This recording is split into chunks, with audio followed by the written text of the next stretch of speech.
Assalamualaikum warahmatullahi wabarakatuh. Semangat pagi. Ketemu lagi dengan channel GPS Coy, channel yang membagikan sedikit tentang pengalaman saya dalam merawat burung kicau.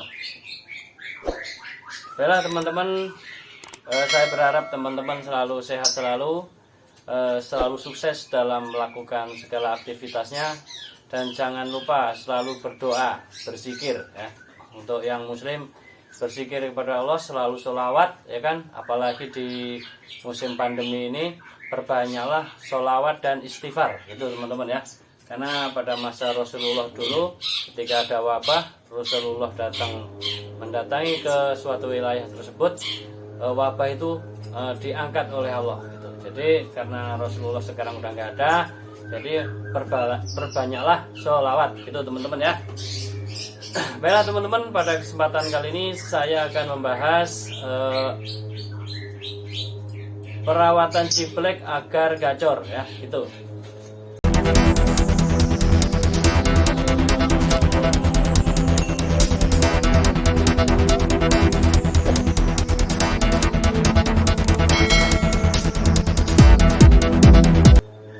Jadi teman-teman, hal apa aja yang dilakukan untuk proses supaya burung ciblek kita itu menjadi gacor.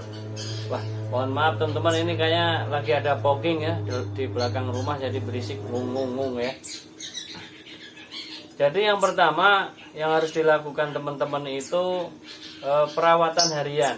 Nah, itu utama, konsisten dalam perawatan harian. Yang kedua apa? Yang kedua, berusaha untuk dijinakkan. Nggak harus jinak banget, tapi ketika dikasih di tangan gitu, itu dia sudah mau mendekat.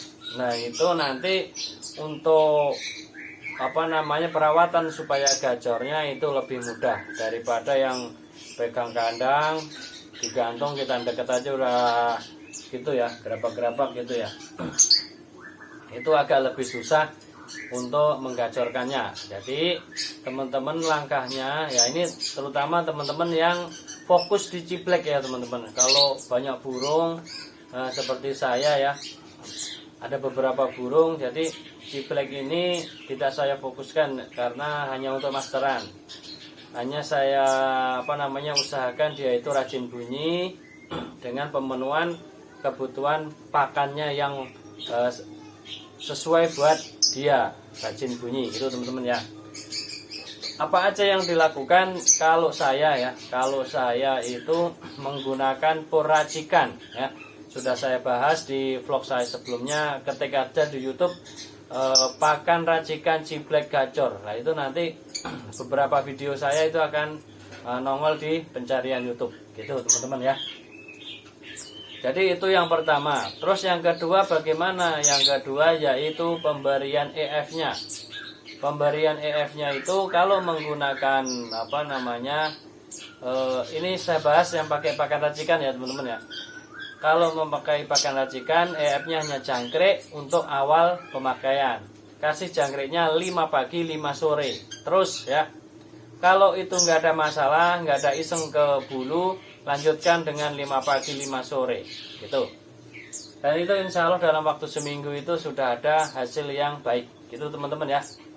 Jadi langkah awal tadi harus diperhatikan oleh teman-teman. Terus selanjutnya apa? Nah, selanjutnya kalau udah kondisi makan makan purnya dan EF-nya udah tahu batasannya seberapa, supaya dia itu enggak iseng ke bulu atau over birahi. Nah, itu bisa dijemur teman-teman ya. Dijemur antara 30 sampai 1 jam. Tuh penjemurannya itu. Nah, setelah penjemuran apa? Setiap pagi diembun teman-teman ya. Setiap pagi usahakan diembun. Dan biasanya misalnya diembun habis sholat subuh ya kan. Habis sholat subuh diembun. Nah, ketika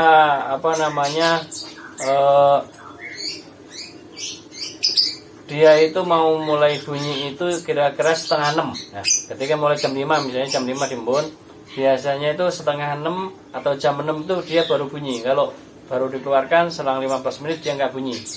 Ya mungkin itu udah karakter daripada ciblek. Jadi dia kalau terlalu pagi nggak mau bunyi. Beda dengan murai batu atau burung cicak hijau atau dan lain-lain ya, itu untuk pengembunannya. Terus apalagi yang dilakukan, yaitu mandinya bagaimana. Nah, mandi ini kalau saya sendiri hanya saya siapkan cepuk mandi yang kecil ya, gitu. Cepuk kecil gitu yang biasa ada tutupnya nggak usah dipakaikan gitu.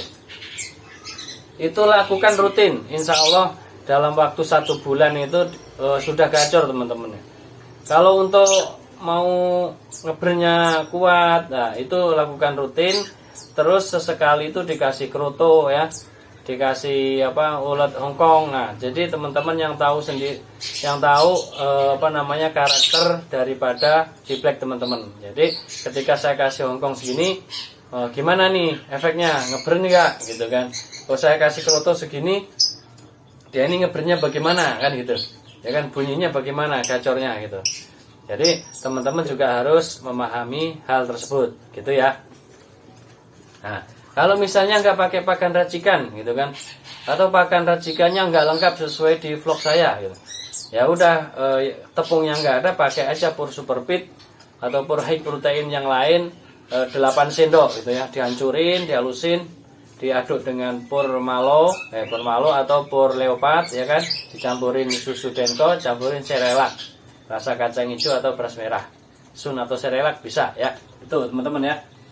Terus pemberian EF-nya bagaimana? Ya, pemberian EF-nya itu ya sama. Pertama itu ya 5 pagi 5 sore. Nah, terus gitu ya. Kalau nggak pakai pakan racikan bagaimana? Nah, misalnya hanya pakai pur leopard, ya udah tetap 5 pagi 5 sore, ya kan? 3 hari sekali itu dikasih kroto, ya kan? Ketika nggak dikasih kroto, bisa dikasih ulet Hongkong gitu kan, sebanyak 5 itu ya. Jadi misalnya nih 3 hari sekali, minggu ini dikasih kroto, nah, minggu depan mau dikasih lagi, kasih Hongkong 5 gitu ya. Terus minggu depannya lagi kalau misalnya mau dikasih ulet kandang 1 sendok gitu ya. Seperti itu teman-teman ya. Kroto juga misalnya 1 sendok ya. Jadi teman-teman sendiri yang tahu tentang rawatan ciblek teman-teman ya. Jadi teman-teman saya harapkan dilakukan konsisten. Nah, penjemurannya sama kayak yang awal tadi saya bilang itu 30 sampai 1 jam. Bisa juga dinaikkan menjadi 1,5 jam gitu ya. Karena ciblek ini semakin kenceng jemurnya itu yang saya pantau ya, saya lihat atau saya alami itu, dia itu setelah dia udah diangin-anginkan, udah adem, itu selang 1 jam atau 2 jam itu dia langsung mulai ngebren. Apalagi kita kasih EF jangkrik, kita naikkan atau ulet Hongkong atau kroto, setelah itu dia baru gacor dor gitu teman-teman ya. Itu teman-teman ya sekilas tentang perawatan burung ciblek agar gacor. Nah, perawatan ciblek agar gacor, nah, seperti itu yang biasa saya lakukan gitu. Dengan syarat ya tadi yang saya awal dibilang ya, yaitu minimal jinak lalat. Jinak lalat itu bagaimana ketika kasih jangkrik itu dia mau matok. Nah, itu prospek untuk rajin bunyinya lebih cepat gitu daripada yang masih giras. Nah, kalau masih giras itu perlu penanganan khusus. Nah, seperti ciblek saya yang satu ini masih giras banget ya. Karena ini nggak saya fokusin kayak yang satunya lagi yang udah gacor itu. Jadi ini yang masih giras saja. Jadi saya biarkan aja dulu karena saya belum fokus ya.